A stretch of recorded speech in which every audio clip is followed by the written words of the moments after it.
I would like to briefly dwell on two issues pertaining to public life.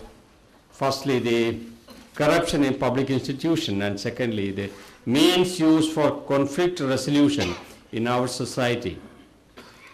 I choose these two themes in particular since they have a direct bearing on the common understanding of citizenship and morality. Corruption is identified with any person or institution who misuse the power and discretion conferred on the same. Ordinary citizens face unnecessary problems in their routine interaction with the governmental agencies. Practices such as the acceptance of favors or misappropriation of public funds have actually come to be described as perks of holding public office and employment. Admittedly, the extent of corruption may have a link with the increasing disparity between the pay scales offered in the public and private sectors. However, the pervasive culture of graft provokes pessimism about the quality of governance.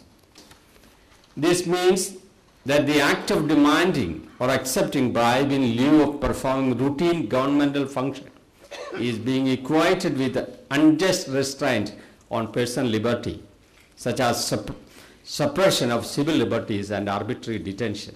If this understanding is adopted in India, then there will be a case for the judiciary to grant constitutional remedies in respect of instances of corruption. Over and above, the statutory remedies envisaged under the Prevention of Corruption Act. In recent times, there has been considerable anxiety on account of the allegations of corruption in higher judiciary. The judiciary is the watchdog of the rights of citizens, and these instances have once again raised the question of who will watch the watchdogs. Legal and judicial measures for deterring corruption are only the part of the solution. The long-term solution lies in the realm of education at all levels, whereby the importance of personal integrity and the spirit of public service will be imbibed by our citizens. Such an education has to take place not only in classrooms, but in a variety of social settings, namely the family, the workplace, and the public discourse shaped by the mass media. Just as some of the distinguished persons gathered here have transformed the lives of people around them by setting strong personal examples, we need to rebuild a culture where examples of integrity, personal sacrifices, and innovations are given due recognition.